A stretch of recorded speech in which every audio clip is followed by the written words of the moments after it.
can you talk a little bit about your professional background for the audience? Yeah, sure. So my name is Ruud. I've been studying innovation management. I think that is something that draws throughout my career as well. I've always been a very curious person, always been a bit stubborn as well. So that's what you see in things I did throughout my career, right? So when I finished innovation management, I started in a product management role at Vodafone, so very different industry, focusing on the topic called Internet of Things, which is very much about digitalization. So that is also one of the things throughout my career that I always worked on. And after that, I made a switch more towards consulting, innovation, program management, matching corporates with startups in their innovation efforts. So really helping them innovate through the collaboration with startups. And following that, I joined the Port of Rotterdam in an innovation management role in the innovation team. And in that role, I quite early on got also in touch with the Routescanner project, the Routescanner team, because that has been initiated initially by the Port of Rotterdam. And for the last 3 years, I've been involved with Routescanner from a commercial role primarily. So really building out the Routescanner platform from, let's say, a product and a commercial perspective. So very actively talking with the market in logistics, cargo owners, forwarders. So that's what that's my background. One of the other things that I really appreciated in doing my own homework into your background, I love the fact that you share your Goodreads link right on your LinkedIn profile. I had actually never seen that before.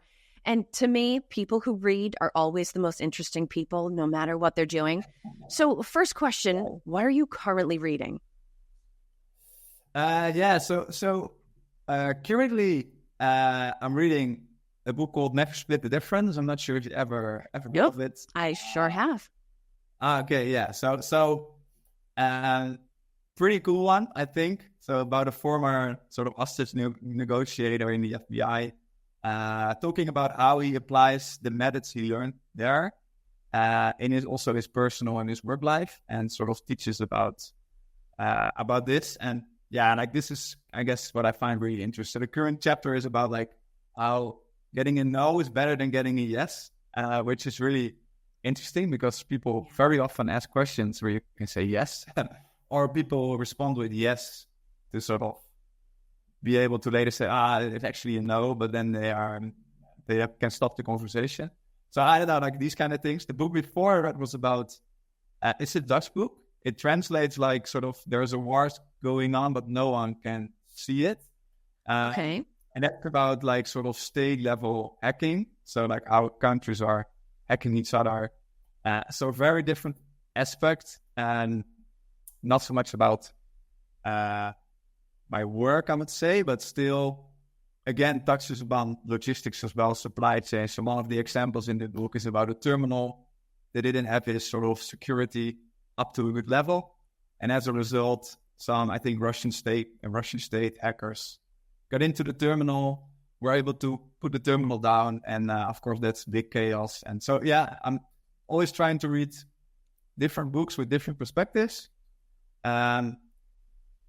So that's, and I love it. Yeah, it's what I really like doing.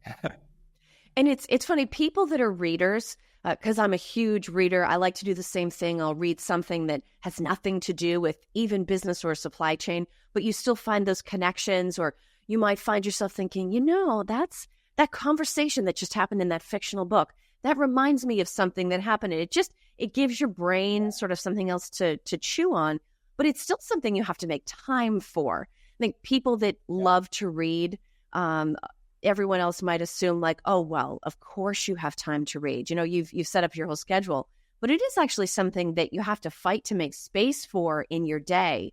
Do you find that as you're reading these different books, it sort of keeps another part of your brain moving? Certainly you talked about, is it Chris Voss that wrote Never Split the Difference? Yeah. Okay. And that's very directly applicable, right? But then maybe the hacking, like, okay, I see the connection, but it's not as direct. Do you find that it helps your overall thought process to have a good book going in the background? Yeah, absolutely. Yeah. And I always also try to like picking some books that are maybe like some topics I ran into a quarter ago or a couple months ago. Yep.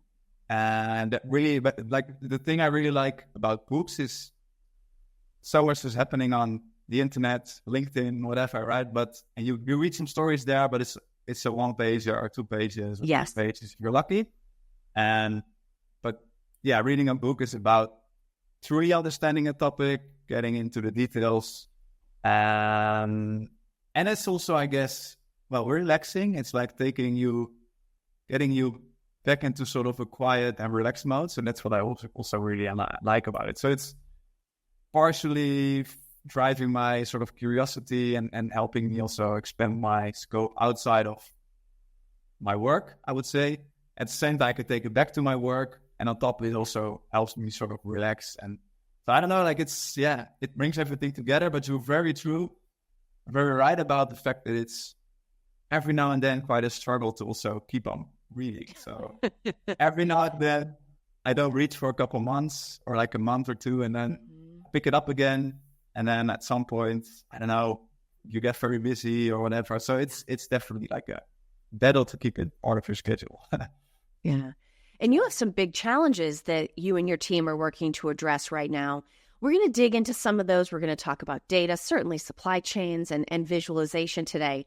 But let's get a little bit more background around what Routescanner does. Can you talk about the challenge that Routescanner was founded to solve? Yeah. So in a key, what we at Routescanner want to solve is support companies with their decision making. That's in essence, what we do. So help companies make better decisions more effectively with data and with insights, and mostly with insights. So we have a lot of data, but that in itself is not really useful. It's only what you do with the data.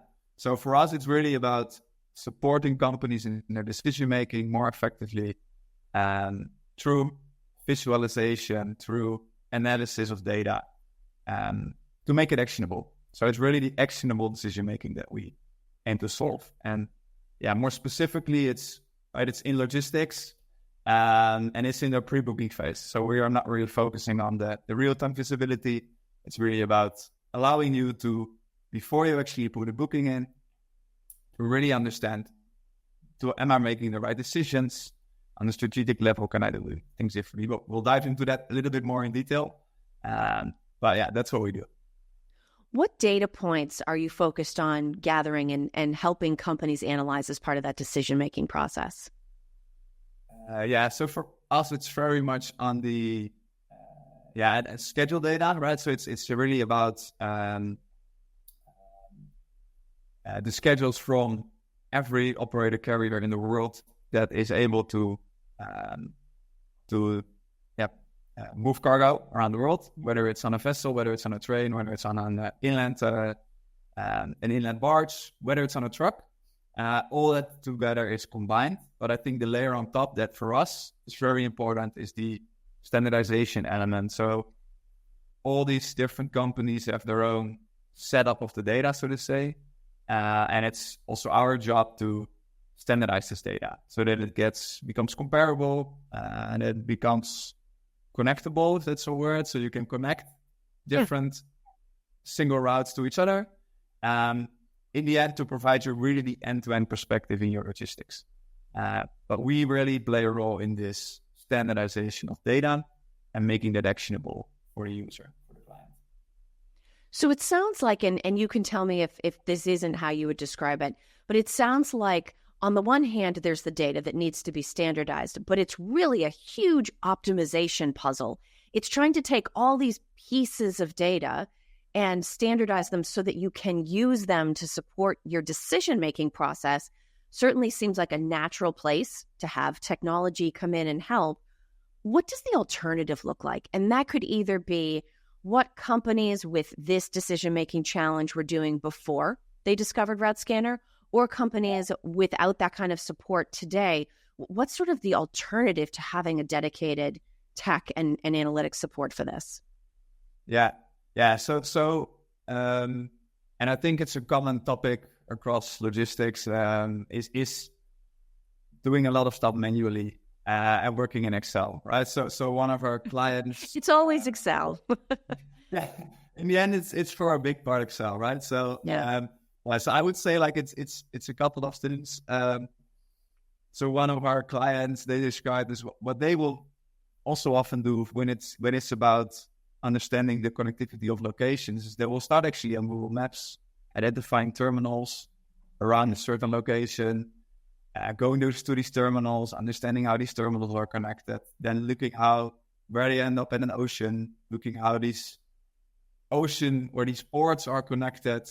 So it's a lot of manual work, going through the steps yourself, and a lot of phone calls. So like the phone calls, emails, going to portals from the different carriers, right? So one of the recent researchers I saw from the DCSA, who's like really on the ocean side, is that like one of their researchers found that 70% of the BCOs are still using email, phone calls, carrier portals. So they don't have the schedules in a single source. So they need to get it from different sources. And especially if you have a crisis happening or an emergency, this becomes a real issue because then the whole team is in sort of chaos and needs to email, call, compare data, but the data is not standardized. So this is really where I think these issues are coming. And I think the other part is we've done it like this before. It's working okay or good enough. So why do it like widely different now? It works fine or good enough. We don't know what the alternatives are, so we just do it like we did it always. That's I think one of the things, like the two things that we see mostly. Yeah. And it's hard too, because we all get comfortable with the way that we've done things in the past, even if we know they're not optimal. There's a lot of manual work involved, but you get comfortable with the way information comes in. You get comfortable with a certain type of decision-making process. I'd be interested to know from your perspective, what does the decision-making process look like in each case? So if I'm fortunate enough to have all of my information standardized, available to me, what does the decision-making process look like in that kind of scenario versus somebody that is doing the manual work to talk to ports themselves or to gather data, to call people up, to send emails, to use an Excel spreadsheet? What does that actual decision-making process look like? Yeah, so in our case, what we generally do is we ask our customers to provide us their lanes, right? That is an important part. So we need to know what lanes are you operating. These lanes are all put into the system, and our system will automatically look for alternative routes based on the benchmark you provided. So we really work on benchmarks to look for optimizations. Yeah, in the alternative scenario, it's really about you have your benchmark because that's you have it in your TMS or you have it in one of your systems. But the alternative scenario is something you would need to put a lot of work in, which makes you not flexible, not efficient, not effective. So that is really like I would say the difference. Like the precision, the decision process for us is really about, we always call it like decision support. So we give you the alternatives. We take into account your settings, your parameters.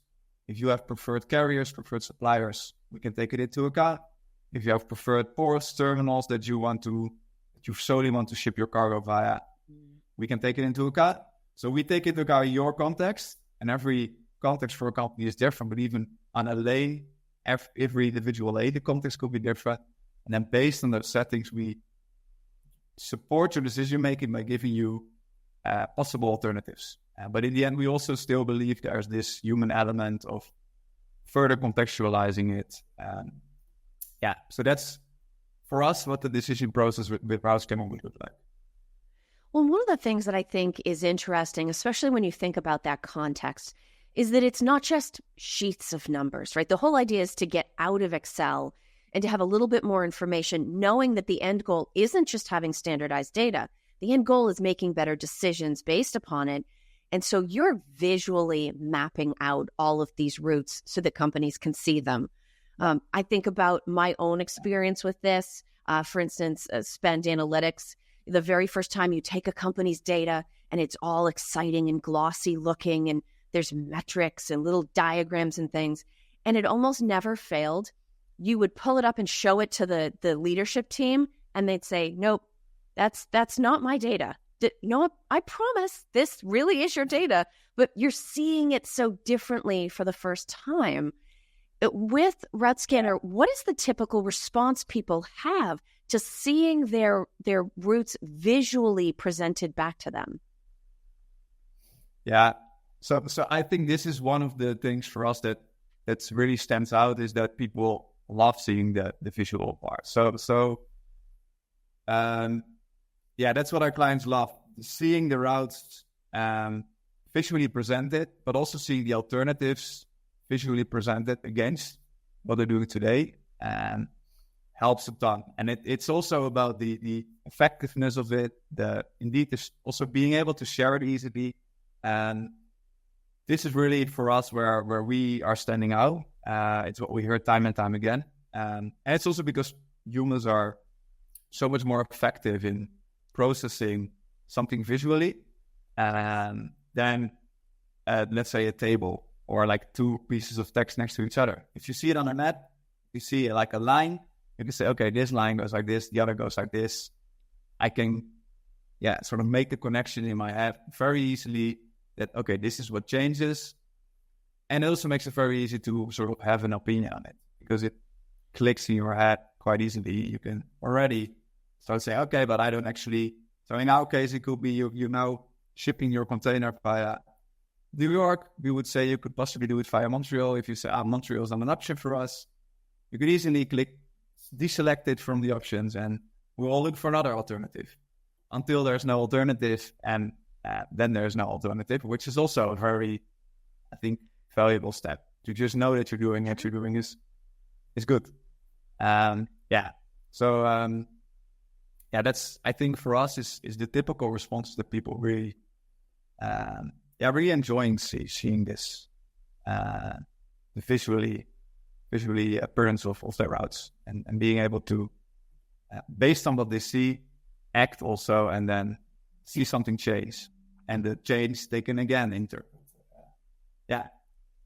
Well, and it's interesting too, because, and maybe this is my brain automatically going back to sort of the book conversation we were having earlier.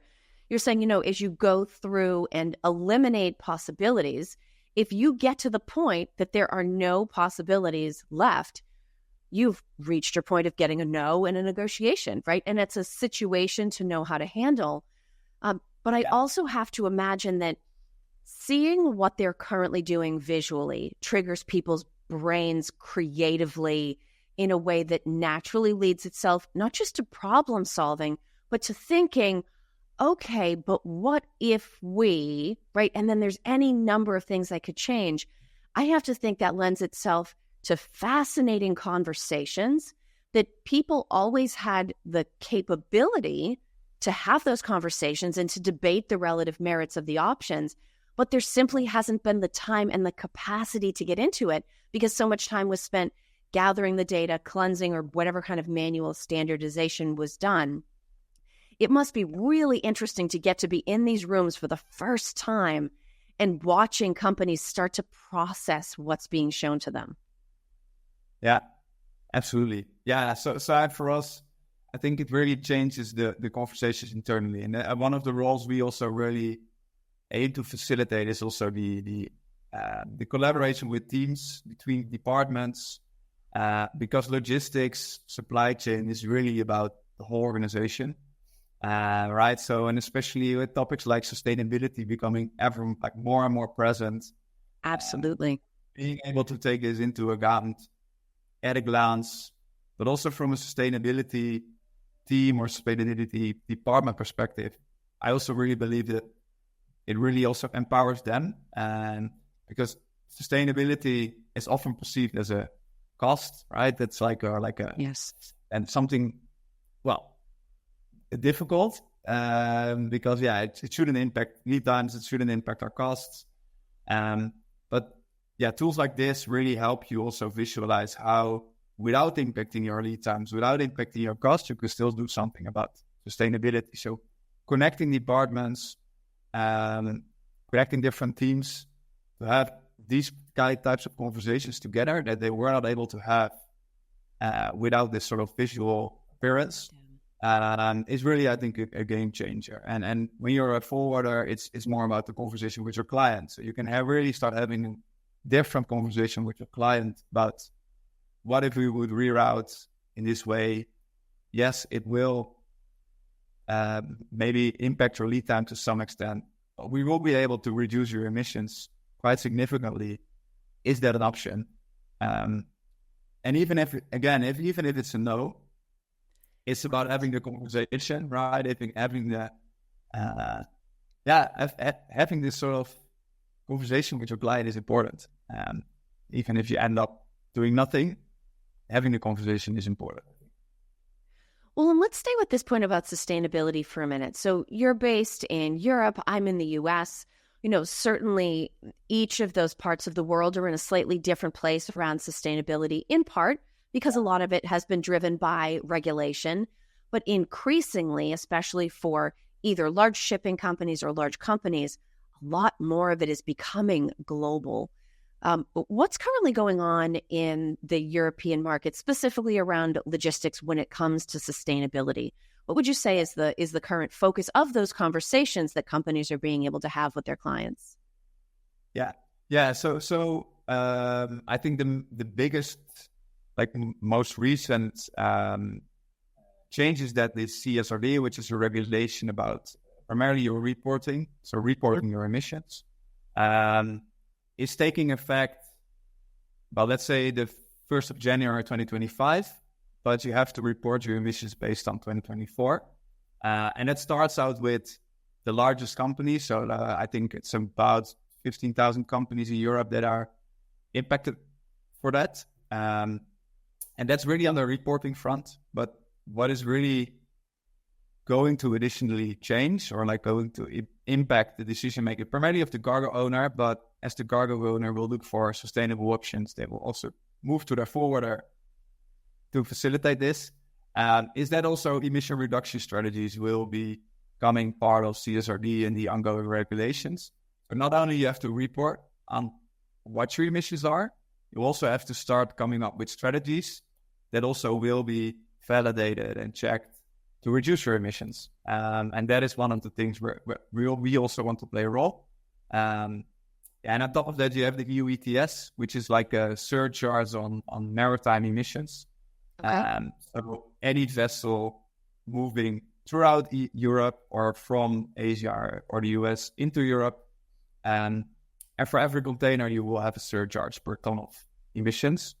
And that is also the price of 1 ton of CO2 emission is expected to grow, so to decrease in the coming years. So also sustainability is becoming a real commercial consideration. And it already is because the EU ETS is already there.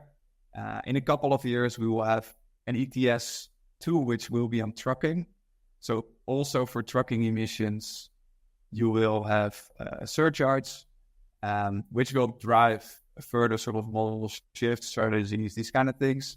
So yeah, we see a lot happening already, but also a lot is coming, especially when you move beyond the reporting part, which is in itself just saying, this is what I'm doing. The challenge, of course, is going to be about what am I going to do about it? How am I going to... Right. So yeah, that's one of the biggest things. Well, and especially if you said reporting requirements start in January, but it's based on data that's effectively being created through operations now.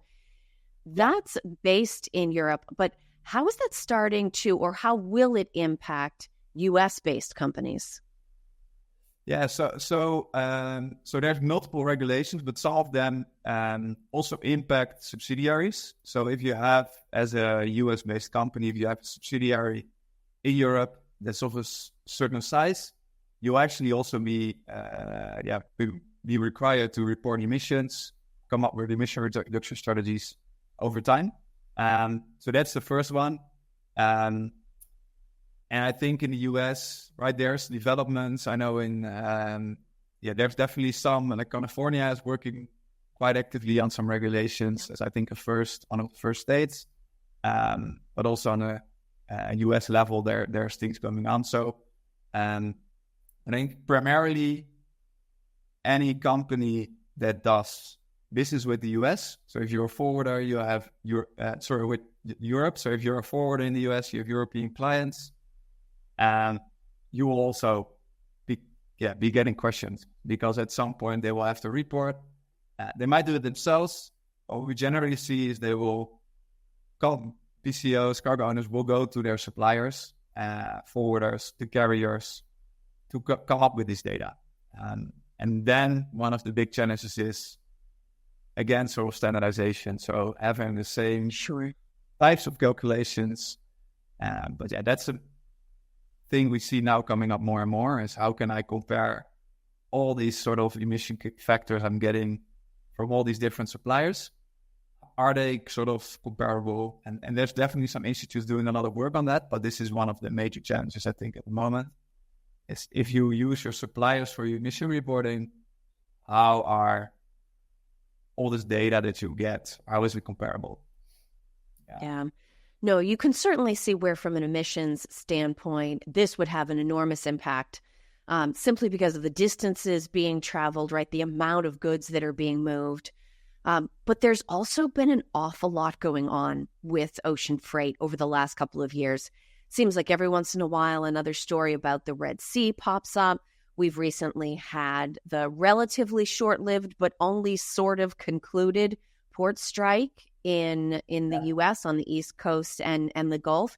And so whether it's changing regulations around sustainability, unfortunately, geopolitical conflict, or even labor activity that's happening, some of it is about being able to make better decisions. And sometimes I'm sure it just simply comes down to making faster decisions from a group of qualified options.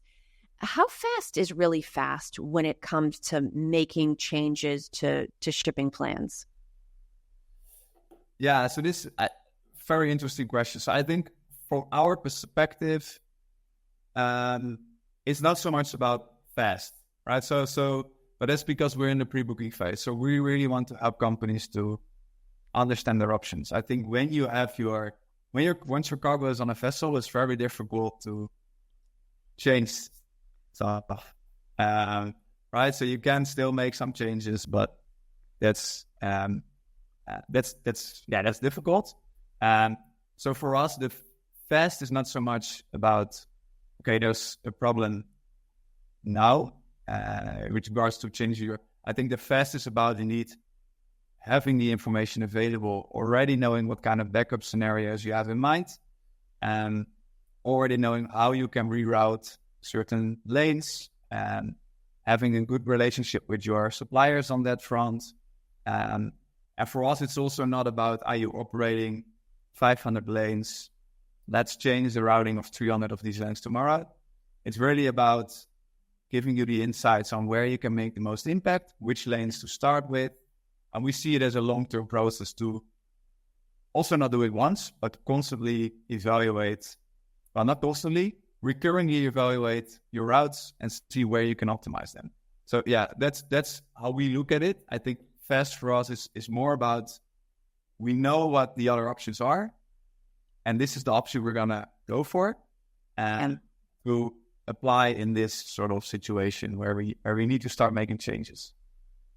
And knowing when you don't get to make decisions, to your point, right? Like once it's on the ship, on its way, only so much control you have at that point, right? But recognizing that in the decision-making framework, at the very beginning in the process, maybe you have a lot of options.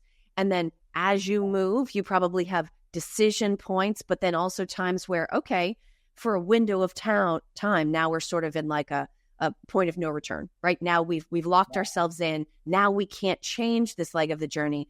But even helping companies think through, we all want to talk about becoming more resilient, and we all want to talk about being more agile. But if you're not studying when in the process do you make the most important, the most potentially costly, or potentially the most optimal decisions, you still can't do that good overall job of managing transport logistics. And so thinking about it in that way, to your point, it's not just about making quick choices.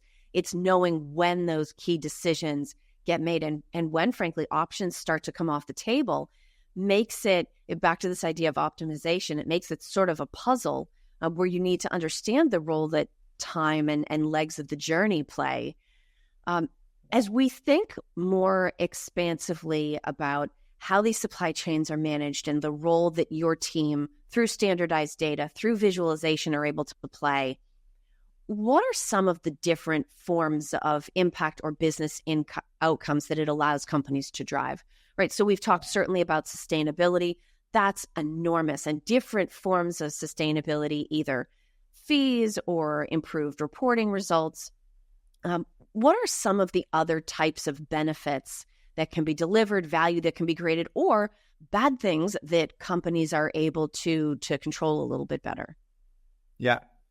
So today, really for us, it's about the balancing of these key decision criteria. So that's what we want to facilitate, right? The emissions, the lead times, the costs. So being able to compare these with each other, but also balance them out. So in each different trade lane, there might be a different preference.